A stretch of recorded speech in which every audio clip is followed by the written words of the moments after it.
Thank you, Eliza. Mhm. So with that being said, what I'm going to do is turn it over to our General Counsel, Daren Rylewicz. Again, if you have any questions, any comments, any concerns, please feel free to contact Eliza directly. But with that being said, Daren, I will turn it over to you. Thank you. Thank you, Rich, and good evening, everyone.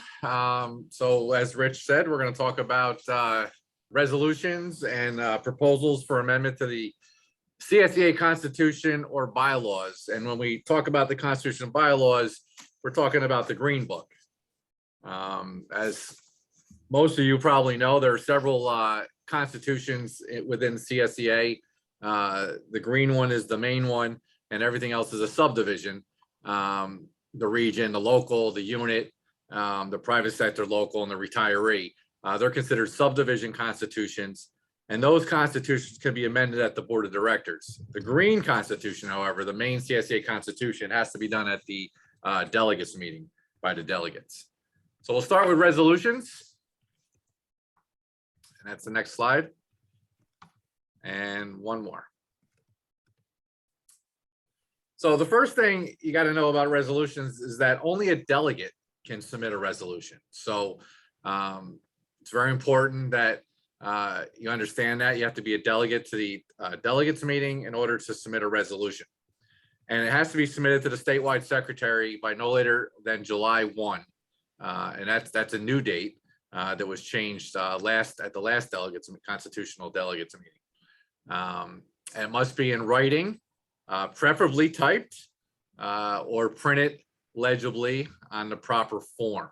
And again, if you can type it, that would be the best, so everybody can understand what it is you're trying to say and understand the words you're writing.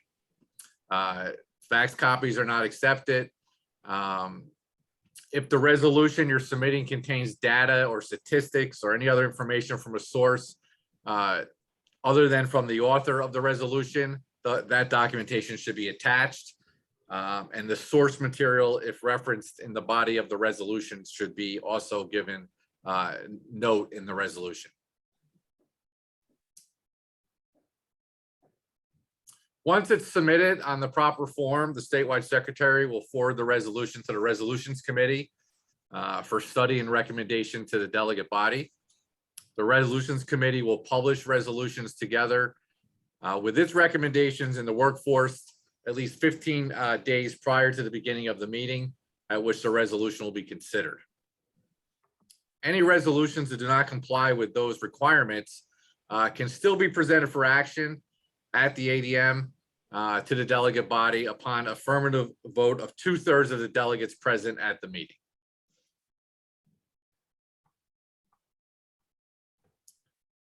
Now, the resolutions committee is appointed on or before July 15th in the year of the delegates meeting. So it's not a committee. It's not like a standing committee that's always there.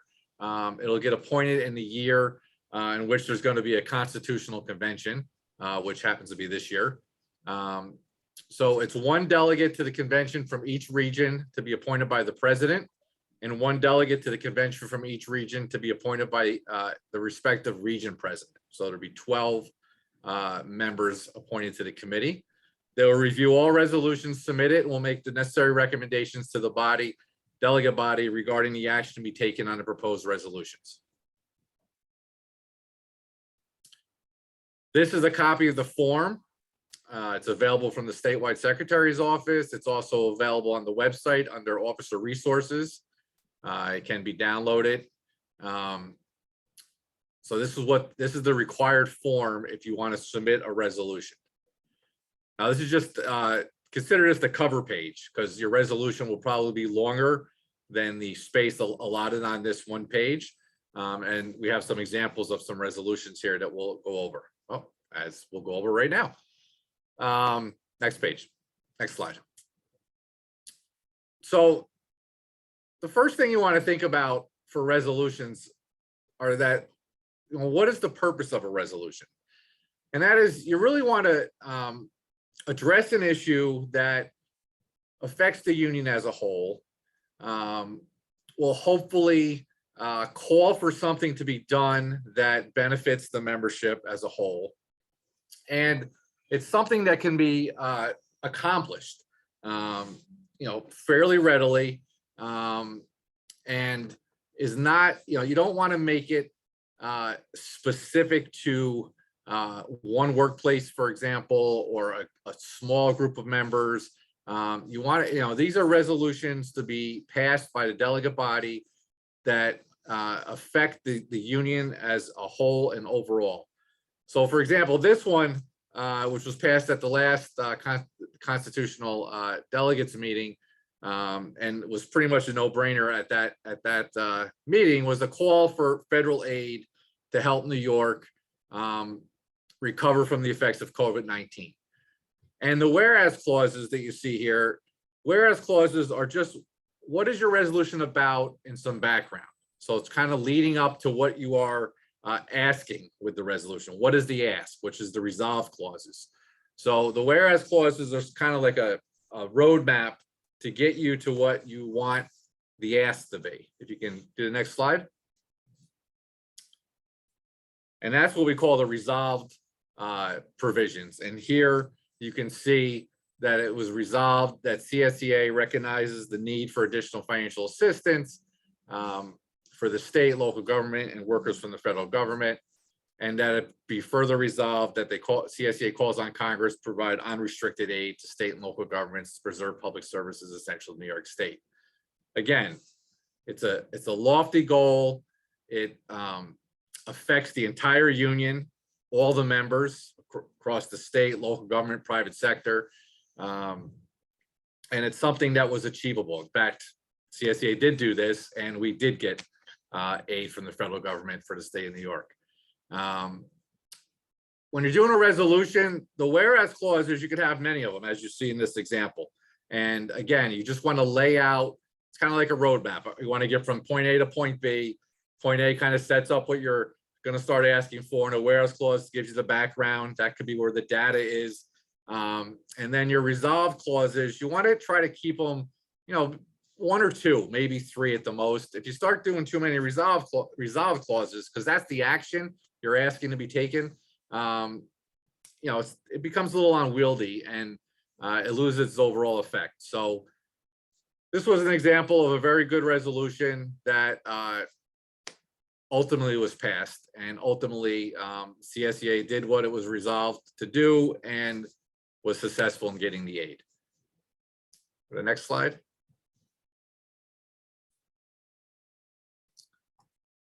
All right, this was another resolution that was put in by a delegate.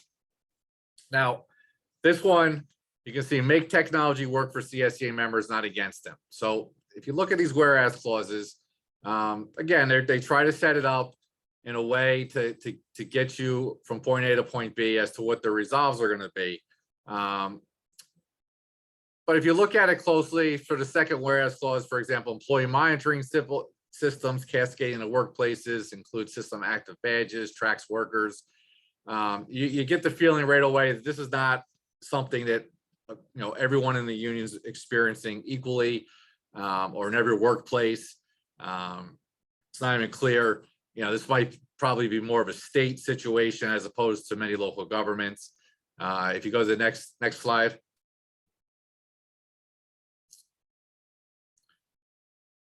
And then you get into the resolves, and you got the first one, CSEA examine the impacts of new technologies and what it may do to the workforce. Then you have a second one, educate members about the impacts of new technology and develop a union campaign to bargain over it.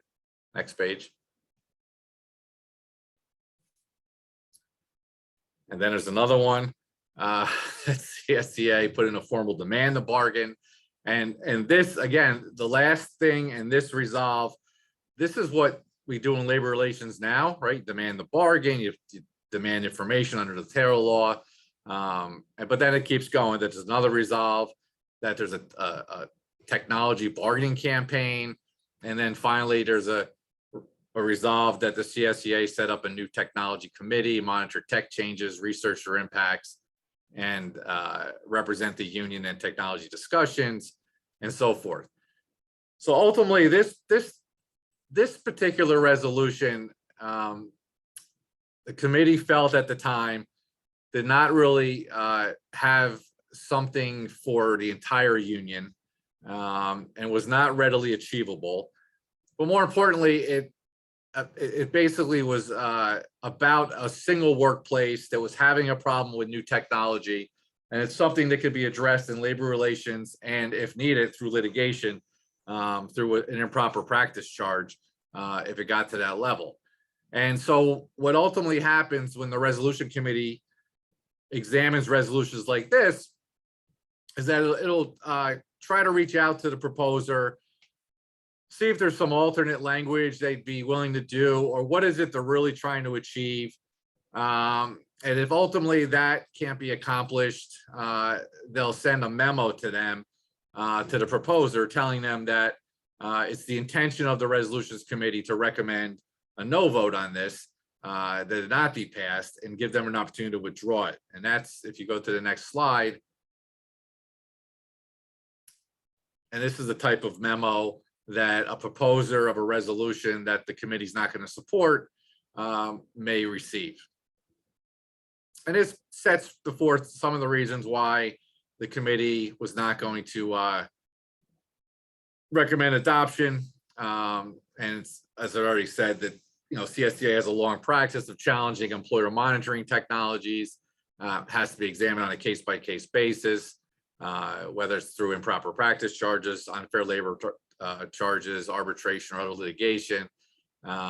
Further, it would be impractical and not enforceable for CSEA to have a union-wide policy about employer technologies, because the employers CSEA deals with are diverse in terms of technology, and no two employers are the same or use the same technology. It's most effectively dealt with in labor management, and again, gives them the option to withdraw. Go to the next slide. So this was actually in the same year, another resolution that was put forth to the committee, and this dealt with workplace bullying and intimidation of members by management. Again, the whereas clauses, on their face seem fine, trying to set it up. Go to the next slide.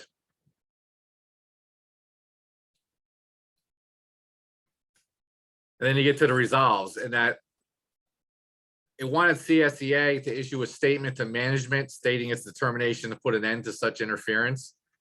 So right off the bat, it strikes as a limited application for the resolution. It seems to be dealing with, most likely one employer that someone's having a problem with.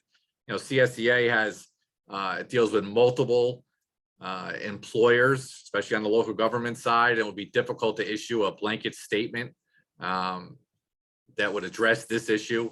So it would be very difficult to live up to this resolution if it was presented and passed. And then you have the further resolves, consult with the legal department to explore possible legal action if interference persists. Again, resolutions are for the entire union. So, it's unlikely that we're having bullying and management interference at every workplace all at the same time. That would be highly unlikely. And then the further resolve recognizes that interference, don't go too fast. Recognize that the interference and intimidation that management engages in constitutes a type of workplace bullying. And I think this was the same year that there was some legislation proposed about workplace bullying and workplace violence, and resolved that CSEA insisted this bullying be included and specifically addressed the workplace bullying policy, including management required to comply. So again, this was all very specific, felt very singular, workplace driven, and the committee did not feel that it's something they could go put forward and recommend its adoption. So the next slide was the memo that was sent. And again, laying out the reasons why the committee was going to recommend against adoption of the resolution, and offered the delegate the opportunity to withdraw the resolution. And Daren, I think Tim had his hand up. Okay. Tim, sure. Sure. Yeah, Daren, if someone submits a resolution and they receive this back, Is it possible for the author of the resolution to make an adjustment to the resolution and still have it brought in front of the delegate body? Yes, so what the resolutions committee has done in the past is before they issue these types of memos, they actually try to talk to the proposer first and see if there's another way to say the resolution in a way that would make it more broadly applicable to the union, and that the resolves are more easily achievable and more realistic. So these memos are usually the last thing that happens. So the conversation's been had, the proposer is unwilling to change the resolution as submitted, or doesn't change it in a way that satisfies the committee, and then this is issued to let them know that if they don't withdraw it, the recommendation at the convention is going to be that it not be adopted. Thank you. Yep.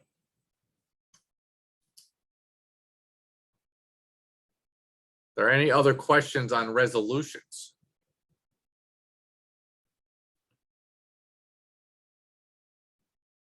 Again, just before we move on,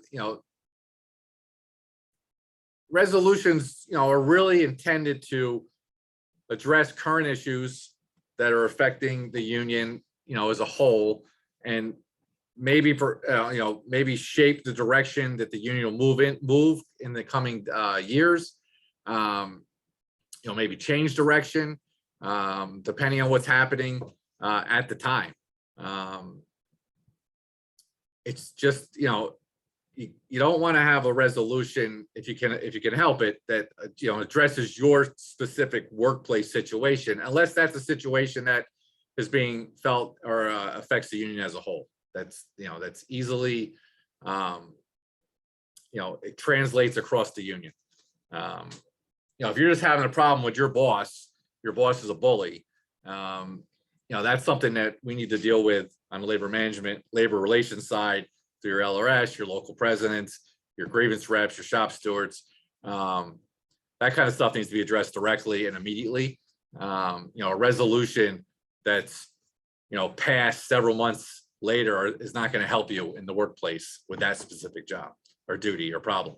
So what you really need, these resolutions are, what's happening in the world, what's affecting the union, and what goal can we reach to get this issue addressed that's helpful to the union as a whole. All right, so if there's no more questions on resolutions, we can go over to Constitution amendments.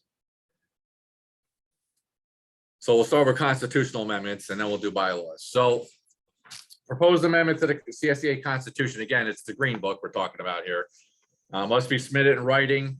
Again, typed would be preferable, although printing legibly is acceptable. On a proper form, no fax copies, must be submitted to the statewide secretary. And constitution amendments right now must be received by May 15th of the year of the delegate meeting. Next slide. Proposed amendments that received by the statewide secretary are referred to the Standing Constitution and By-Laws Committee. The Constitutional By-Laws Committee will review each proposal and make recommendations to the delegates. Majority of delegates present and voting at the meeting must approve the proposed amendment or substantially similar amendment in order to be published in the workforce for at least 10 days prior to the next regular delegates meeting. The proposed amendment, as it is published in the workforce, must be approved by 2/3 vote of the delegates at the next delegates meeting. So currently, as written, it is 2 readings to get a constitutional amendment. Next slide. So they just said it's 2 readings. At the first delegates meeting, it must be approved by majority, and the delegates must order that it be published in the workforce. And at the next meeting, it must be approved by 2/3 of the voting delegates. Next slide. Now, there is a pending constitutional proposal that has already passed the first reading and will be presented for a second reading at the upcoming delegates meeting. If passed, the deadline for proposed constitutional amendments will be moved to June 15th from the current May 15th date. And the proposed constitutional amendments will only require one reading. So that is up for the delegates this time around. And the reason is, well, the date change will put it in line with the bylaws, which you'll see in a few moments here. And the one reading was proposed because many years ago, when we went from a annual constitutional delegates meeting to a biannual every 2 years, because of the two readings, it takes 3 years essentially to get a constitutional amendment, and the proposer wanted to do away with that, especially when you have important issues that need to be changed in the Constitution. Now, before I go on about what the amendment should look like, just keep in mind that the Constitution is the governing document of CSEA, and it should not be changed lightly. This is the document that we have to rely on, especially in a lot of litigation. We have to rely on the Constitution. As long as we're following the Constitution, in most cases, courts uphold the union's actions.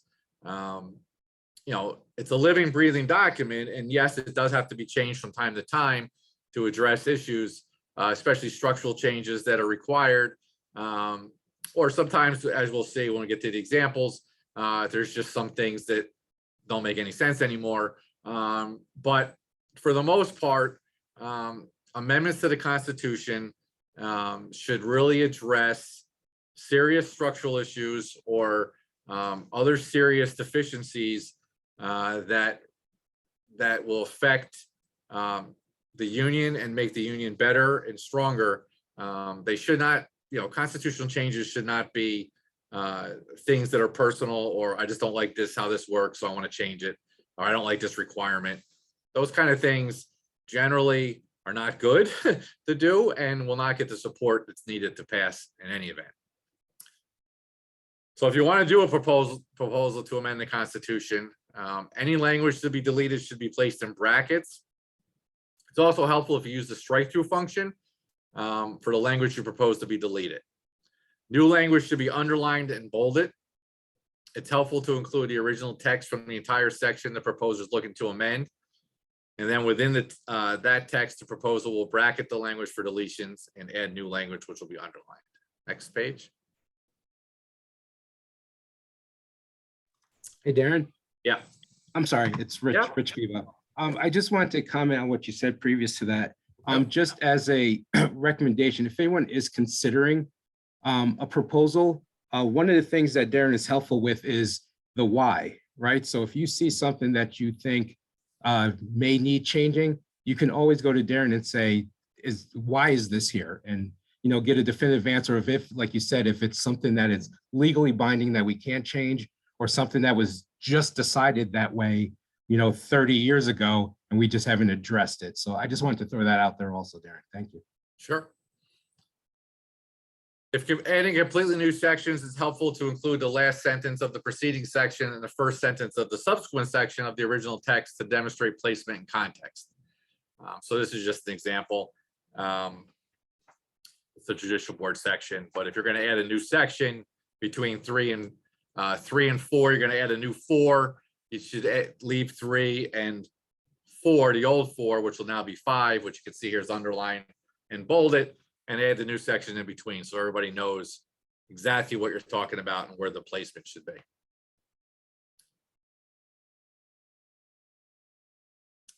All right, before we go on to bylaws. So again, on the constitutional part, as Rich said, you could always call and ask any questions. I am the advisor to the Constitutional Bylaws Committee, so I have some history there and some experience.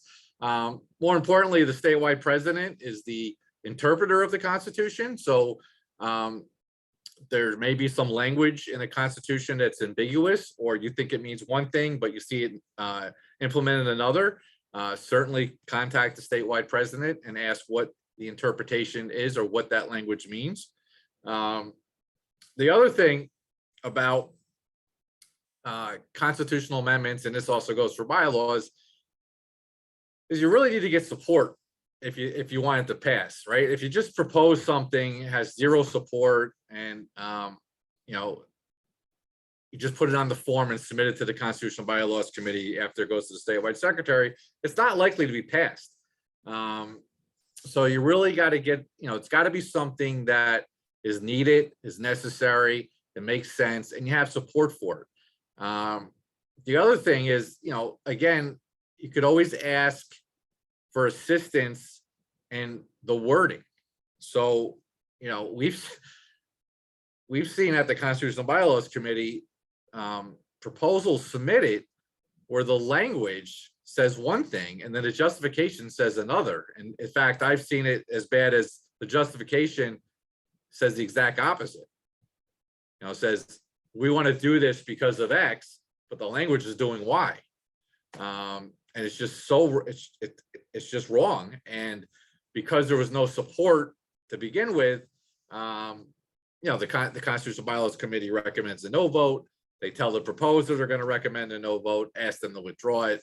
And if they don't withdraw it and it gets presented to the delegates, you know, if it's not fixed, which it generally won't be fixed if there's no support for it, the delegates recognize immediately it's not doing what the proposer wants, and it doesn't get amended on the floor at that point, and it gets voted down.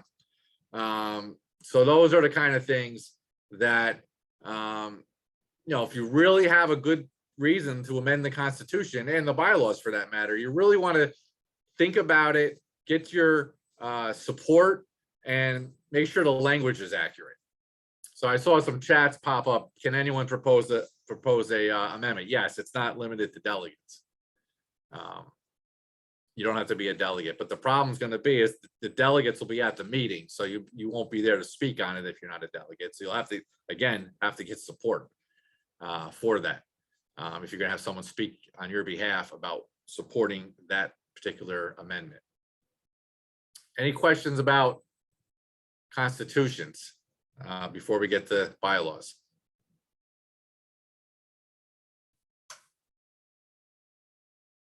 No? All right. So bylaws, again, got to be submitted in writing. We prefer they be typed, can be printed on the proper form, no fax copies to the secretary.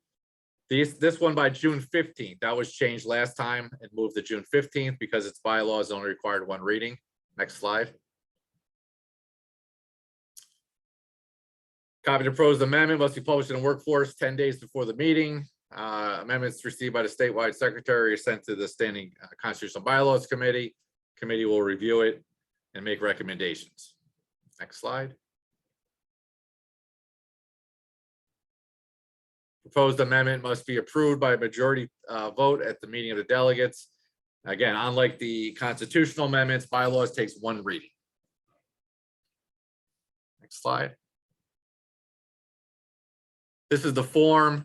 It's the cover page. Again, it's for both a constitution and bylaws amendment. You just check the appropriate box that you're doing and the article and the section. And again, this is just like a cover page. You could write the justification here, but the actual language of the amendment you'd want to attach with additional pages. Next. So I have some examples. So this was a constitutional change to the membership clause. And as you can see here, it at the top, it says who it was submitted by. We've redacted that for this, but it was the chairperson at the time of the retiree executive committee. And this added a new category of membership for the retiree division. Prior to this change, retired staff, retired employees of CSEA could not be a member of the retiree division unless they were receiving a pension from New York State or the local employees retirement system or another public pension. So as you know, I'm assuming you know this, some staff were members first, and or some staff leave here and become members. And they were eligible to join the retiree division upon retirement because they were receiving public pensions. But someone who just comes to work here and works here their whole career and retires from CSEA was not eligible to be a retiree member. because they don't receive a public pension. So this proposal opened up the membership to the retiree division to former CSEA employees, and this was passed. And you can see the format, the new language is bolded and underlined. And then the explanation, pretty much what I told you. And then the committee has their little part here where they say they want to, that they're going to support it and why they're going to support it. A lot of times I'll just say the committee recommends, supports the proposal for the reasons set forth by the proposer. Here they went a little bit further, and then they'll recommend a yes vote on the floor. Check out the next one. So this is what we call a housekeeping amendment. This also passed. This was actually submitted by the Constitution and By-Laws Committee at the time, and it eliminated the need to file election protest by certified mail, return receipt requested. Really, the reason for that was we were moving away from certified mail for a long time. It's very expensive and cumbersome. And by the time this amendment was put to the delegate body, the statewide election committee was receiving protests by email at that point. So this had to be cleaned up to continue that process so that the election committee was not operating contrary to the provision of the Constitution. So this was proposed and was passed. Next page.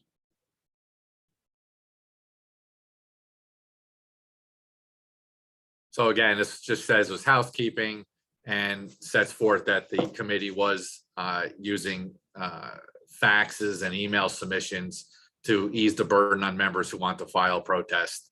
And that, like I said, that passed. See the next example?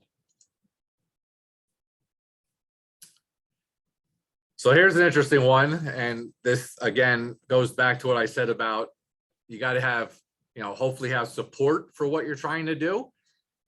Because when you get support and you get, if you work with the Constitutional By-Laws Committee, when they have some concerns, they'll help you get the drafting correct. So this one proposed allowing the use of the last 4 digits of the Social Security number on petitions in the statewide election. Now, just to give you some background, that's what we used to use, right? So for statewide elections, for the president, vice president, the six vice president, the executive vice president, the 6 vice presidents, the secretary treasurer, the board of directors, all those statewide races, the old system used to be, first of all, back in the day, was Social Security numbers. And then people did not want to put their Social Security numbers on there. We went to the last 4 digits. And then people still did not want to put their last 4 digits on there because they were, concerned about identity theft and security concerns. And then the state of New York got rid of using Social Security numbers and went to what they call their N number. So each employee who works for the state of New York gets assigned a N number. It's an identification number. And when they did that, when the state did that, they stopped transmitting Social Security numbers for those employees to us, instead just gave us the new identification number. So as that progressed, and again, members kept complaining about having to put the last 4 digits Social Security number on petitions, we went to identifying information and the CSEA ID number. So it was CSEA ID number on petitions. And that is how it was. And this proposer wanted to go back to the use of the last 4 digits because, as some of you I'm sure are aware, members don't always have their CSEA ID number handy. And early on in our process, it was somewhat cumbersome to get your ID number. You had to call here, or you had to log on to the website, and sometimes you didn't remember your password.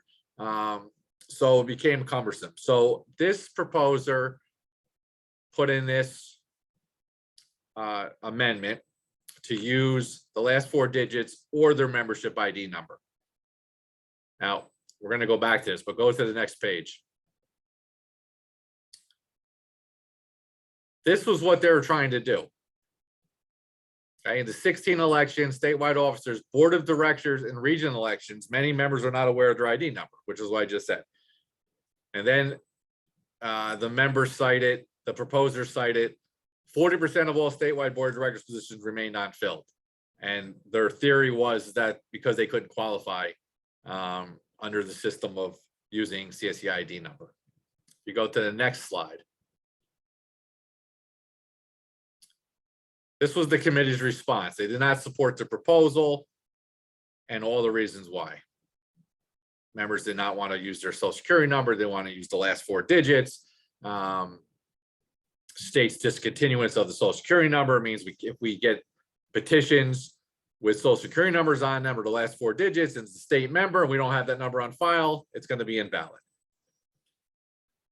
So the committee recommended this as a no vote on the floor. Back up, the proposal would not withdraw it. It went to the floor. This passed. The delegates passed this over objection of the statewide or the Constitution and By-Laws committee. Here's the problem. Because it didn't have the support and it wasn't drafted in conjunction with the Constitution and By-Laws committee. If you go back one slide. Again, they're looking to, you look at the highlighted portions, they're looking to get social security number usage for board of directors, region races, and they cite the problem with the board seats being unfilled. If you go back one more slide. However, the language as they drafted it and the language that got presented to the delegate body and ultimately passed, if you read the line, a member who is otherwise eligible may qualify for association president, executive vice president, secretary, treasurer. They only changed the one section. So what we end up having after this was that you could use the last 4 digits of your social security number or your CSEA ID number for those 4 positions, but not for the region positions and not for the board of directors. So the proposer did not solve the problem they were really seeking to address. And this is what we were stuck with after this passed. All right, shift ahead. One more.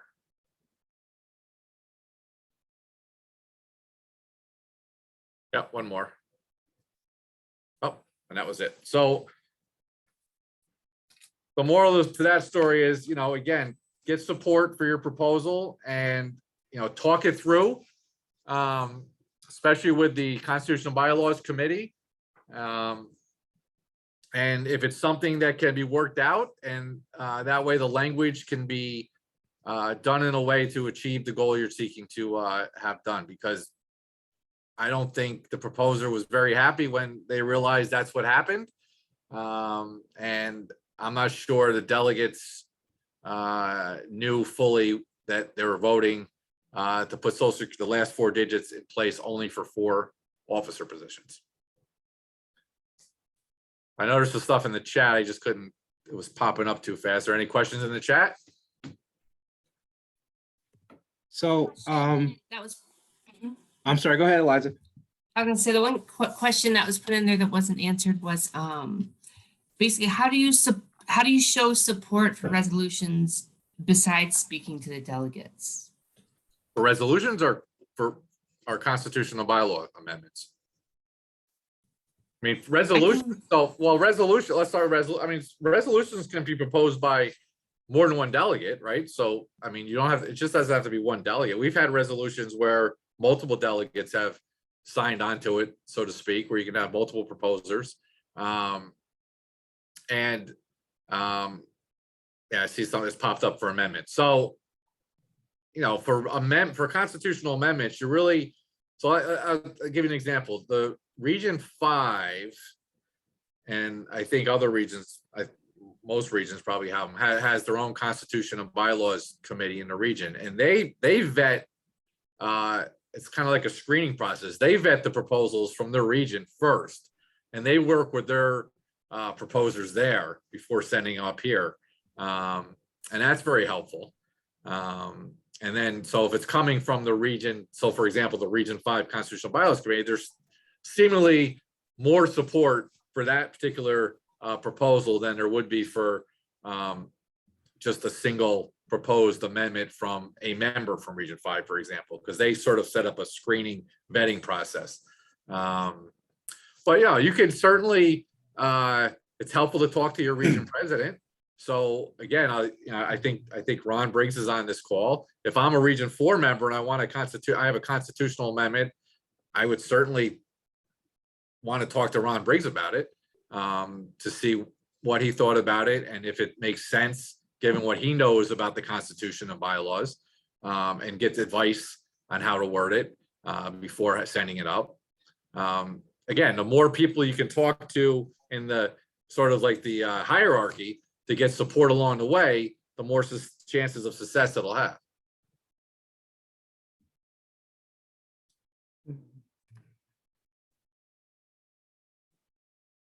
Any other questions? Or did I answer that question? I guess I should ask first.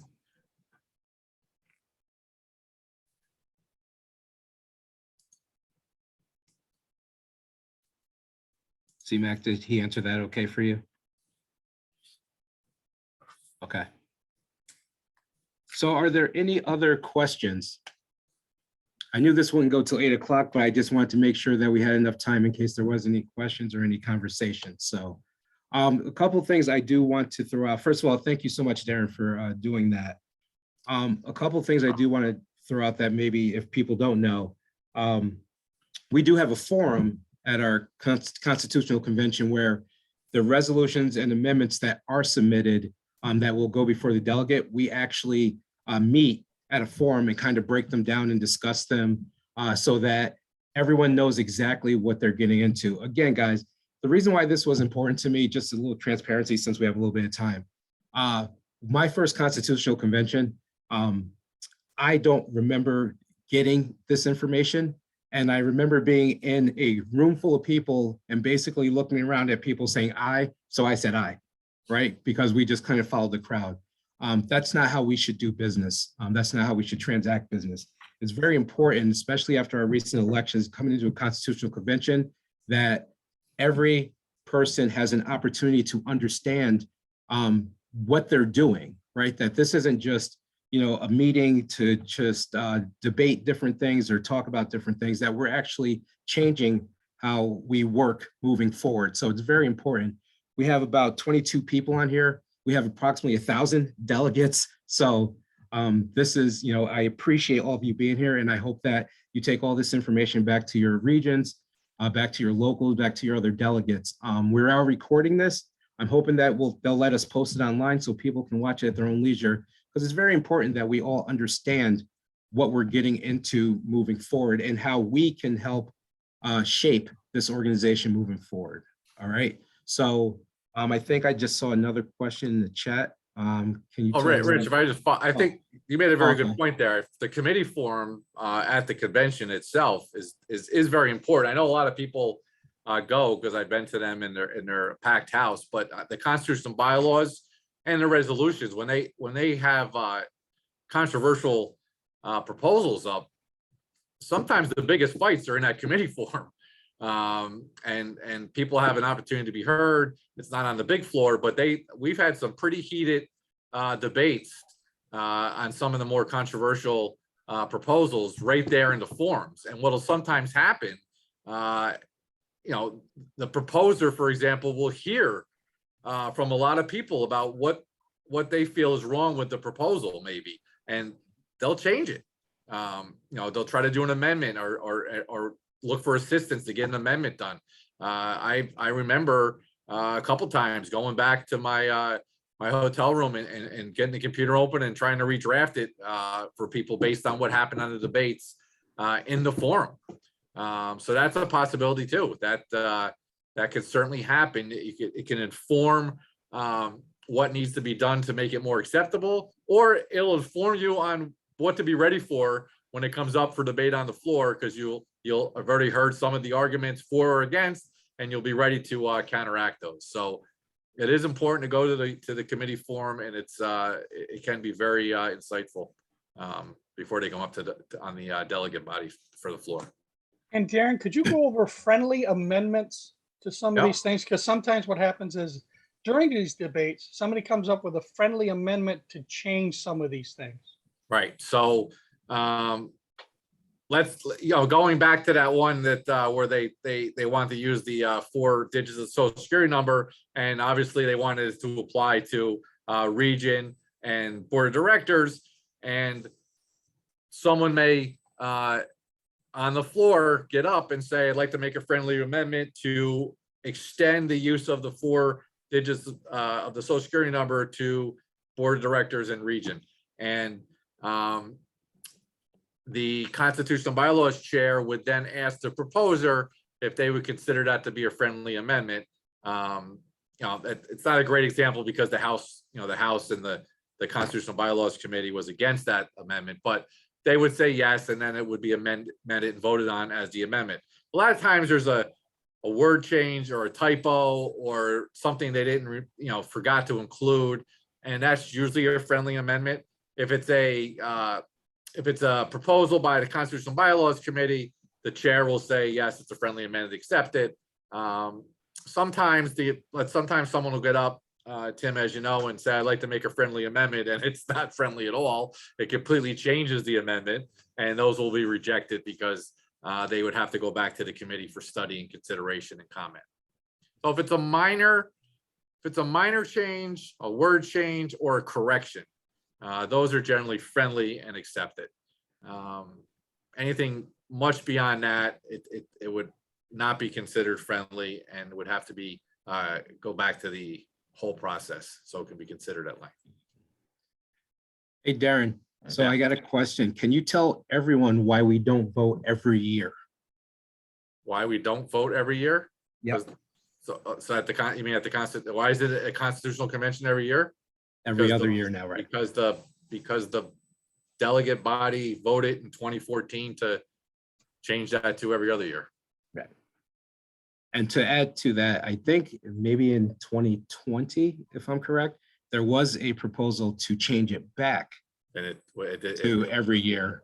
Right. And the delegate, correct me if I'm wrong, but the delegate body voted against it. So Right. that's why it's every other year and not every year. Bonnie, I agree with you. I love the heated debates. That means people have passion, they're listening.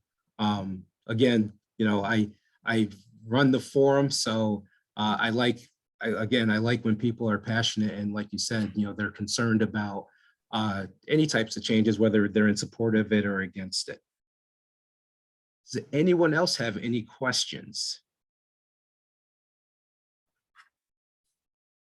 Richard, can I ask a question, please? It's Bonnie. Sure can, Bonnie. What's up? It's not necessarily in reference to how to write something, but about how to speak on the resolutions or amendments of any nature when we're actually on the floor. So if I'm a part of Region 6, do I have to go to the Region 6 mic is my first question. And my second piece about, I don't remember, I think we call it mic 8 maybe for personal privilege. Is there a specific time, like only in between something before the next one starts, that we can go to the mic 8? That's a whole other course. Procedure. I mean, I think the way we have it set up, the last time we were at a convention live, you would have to go to the mic that's for your region.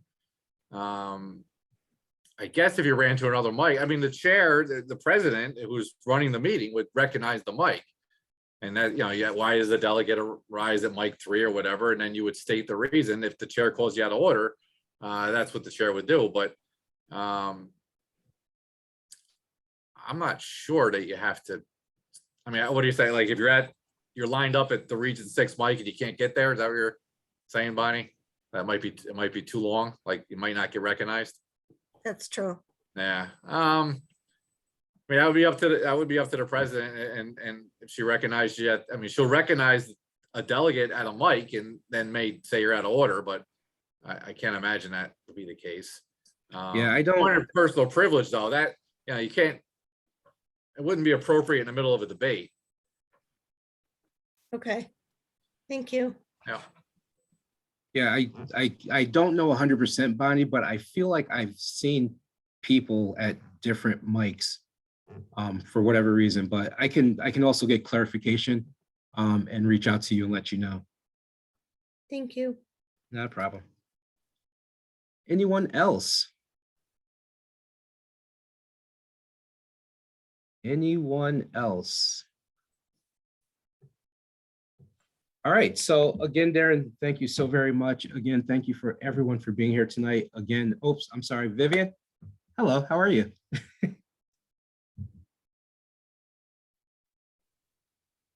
You muted yourself, sorry. Yeah, good evening. I did put something in the chat. I'm not sure, maybe it didn't show. I just wanted clarification. The person that is the maker of the resolution, are they allowed to get up at the mic and speak in favor of the resolution to, emphasize more regarding the resolution? Can they identify themselves on the floor and continue to speak in favor of it?